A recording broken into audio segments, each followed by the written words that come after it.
మాజీ స్పీకర్ పోచారం శ్రీనివాస్ రెడ్డి నివాసం వద్ద టెన్షన్ నెలకొంది. పోచారంను కలవటానికి వచ్చిన మాజీ ఎమ్మెల్యే బాల్కా సుమన్, దూదిమెట్ల బాలరాజు, గెల్లు శ్రీనివాస్ తో పాటు బీఆర్ఎస్ నాయకులపై కాంగ్రెస్ గుండాలు విచక్షణారహితంగా దాడికి పాల్పడ్డారు. కాలితో తన్నుతూ దాడులకు పాల్పడ్డారు. ఈ క్రమంలో బీఆర్ఎస్ కాంగ్రెస్ గుండాల మధ్య తోపులాట చోటు చేసుకుంది. దీంతో పోలీసులు బీఆర్ఎస్ నేతలను అరెస్ట్ చేసి బంజారాహిల్స్ పోలీస్ స్టేషన్ కు తరలించారు. 12 మందిపై కేసు నమోదు చేశారు.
మాజీ స్పీకర్ పోచారం శ్రీనివాస్ రెడ్డి నివాసం వద్ద టెన్షన్ నెలకొంది. పోచారంను కలవటానికి వచ్చిన మాజీ ఎమ్మెల్యే బాల్కా సుమన్, దూదిమెట్ల బాలరాజు, గెల్లు శ్రీనివాస్ తో పాటు బీఆర్ఎస్ నాయకులపై కాంగ్రెస్ గుండాలు విచక్షణారహితంగా దాడికి పాల్పడ్డారు.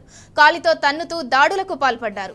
ఈ క్రమంలో బీఆర్ఎస్ కాంగ్రెస్ గుండాల మధ్య తోపులాట చోటు చేసుకుంది. దీంతో పోలీసులు బీఆర్ఎస్ నేతలను అరెస్ట్ చేసి బంజారాహిల్స్ పోలీస్ స్టేషన్ కు తరలించారు. 12 మందిపై కేసు నమోదు చేశారు.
మాజీ స్పీకర్ పోచారం శ్రీనివాస్ రెడ్డి నివాసం వద్ద టెన్షన్ నెలకొంది. పోచారంను కలవటానికి వచ్చిన మాజీ ఎమ్మెల్యే బాల్కా సుమన్, దూదిమెట్ల బాలరాజు, గెల్లు శ్రీనివాస్ తో పాటు బీఆర్ఎస్ నాయకులపై కాంగ్రెస్ గుండాలు విచక్షణారహితంగా దాడికి పాల్పడ్డారు.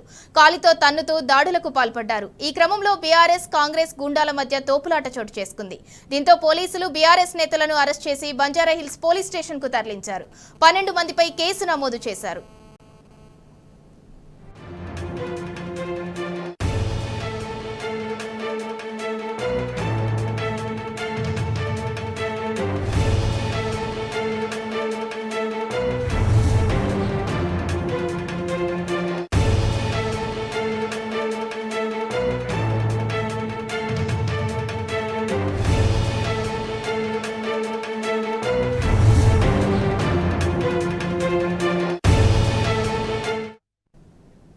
మాజీ స్పీకర్ పోచారం శ్రీనివాస్ రెడ్డి నివాసం వద్ద హైటెన్షన్ నెలకొంది. పోచారంను కలవటానికి వచ్చిన మాజీ ఎమ్మెల్యే బాల్కా సుమన్, దూదిమెట్ల బాలరాజు, గెల్లు శ్రీనివాస్ తో పాటు బీఆర్ఎస్ నాయకులపై కాంగ్రెస్ గుండాలు విచక్షణారహితంగా దాడికి పాల్పడ్డారు. ఇక దీనికి సంబంధించి మరింత సమాచారం మా ప్రతినిధి భాస్కర్ అందిస్తారు. భాస్కర్, చెప్పండి.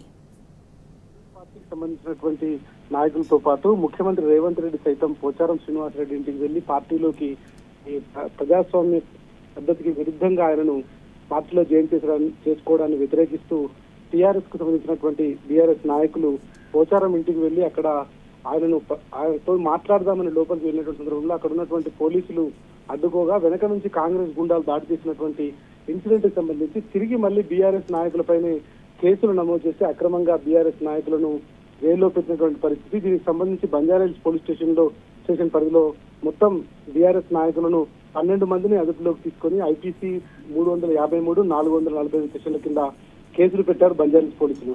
అక్కడి నుంచి నేరుగా హాస్పిటల్ కు తరలించి ఉస్మానియా హాస్పిటల్లో వైద్య పరీక్షలు పూర్తి చేసి నాంపల్లి న్యాయమూర్తి ఎదుట మరి కాసేపట్లో హాజరుపరిచే అవకాశం కనిపిస్తోంది.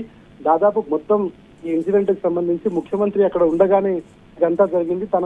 తాను మీడియాతో మాట్లాడుతూ నాకేం తెలియదు ఏం జరిగిందో అనేటువంటి ఆయన నెగ్లిజెన్స్ గా సమాధానం చెప్పడమే కాకుండా బీఆర్ఎస్ నాయకులను అరెస్ట్ చేసి పోలీసులు అక్రమంగా ఈ కేసును పెట్టి వారిని లోపల వేయడం మాత్రం ఇది పూర్తిగా అప్రజాస్వామికమైనటువంటిది బీఆర్ఎస్ పార్టీ తీవ్రంగా ఖండిస్తోంది.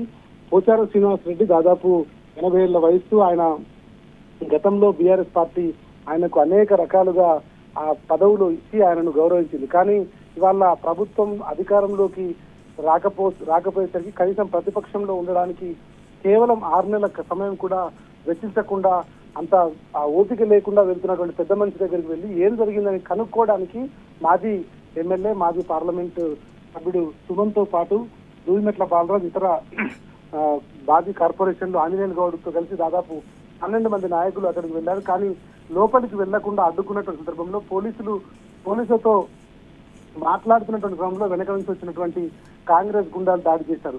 దాడి చేయడమే కాకుండా పోలీసులు దాన్ని తోపులాటగా చిత్రీకరించి తీసుకెళ్లి పోలీసులు కేవలం బీఆర్ఎస్ నాయకులను అరెస్ట్ చేసి వాళ్ళపైన కేసులు పెట్టడాన్ని మాత్రం ఇది ప్రజాస్వామ్యమే కొనసాగుతున్నటువంటి ప్రభుత్వంలో తీవ్రంగా ఖండించాల్సినటువంటి అంశం ఉందనేటువంటిది బీఆర్ఎస్ పార్టీ అభిప్రాయపడుతోంది. ఓవైపు అధికారం ఉందనేటువంటి దాన్ని ఉపయోగించుకొని అధికారంతో పోలీసులను అండదండలతో ఈ దాడులు చేస్తూ వారిపైన అక్రమ కేసులు పెడుతున్నారనేటువంటిది బీఆర్ఎస్ పార్టీ ఆరోపిస్తుంది. వీటిని ఖచ్చితంగా కోర్టులో ఎదుర్కొంటాం, ప్రజా కోర్టులతో పాటు న్యాయస్థానాల ద్వారా న్యాయం జరుగుతుందని చెప్తున్నారు. ప్రస్తుతానికి ఈ బీఆర్ఎస్ పార్టీకి సంబంధించినటువంటి 12 మంది నాయకులకు ఉస్మానియాలో వైద్య పరీక్షలు పూర్తయ్యాయి. మరి కాసేపట్లో నాంపల్లి న్యాయమూర్తి హాజరుపరుస్తారు. ఆ తర్వాత కోర్టు ఇచ్చేటువంటి ఉత్తర్వుల ప్రకారం ఫర్దర్ ఏదైతే ఉందో అది ఆ ప్రొసీజర్ కంప్లీట్ అవుతుంది. దీన్ని మాత్రం తీవ్రంగా బీఆర్ఎస్ పార్టీ ఖండించడమే కాకుండా ఇట్లా ఒక పార్టీలో గెలిచి మరో పార్టీలోకి వెళ్తున్నటువంటి తీరును మాత్రం పూర్తి స్థాయిలో ఖండిస్తా ఉంది. ప్రజాకోర్టులో కూడా దీని సంగతి తెలుసుకుంటామంటూ బీఆర్ఎస్ నాయకులు చెప్తా ఉన్నారు. Sindhura. Right, thank you Bhaskar.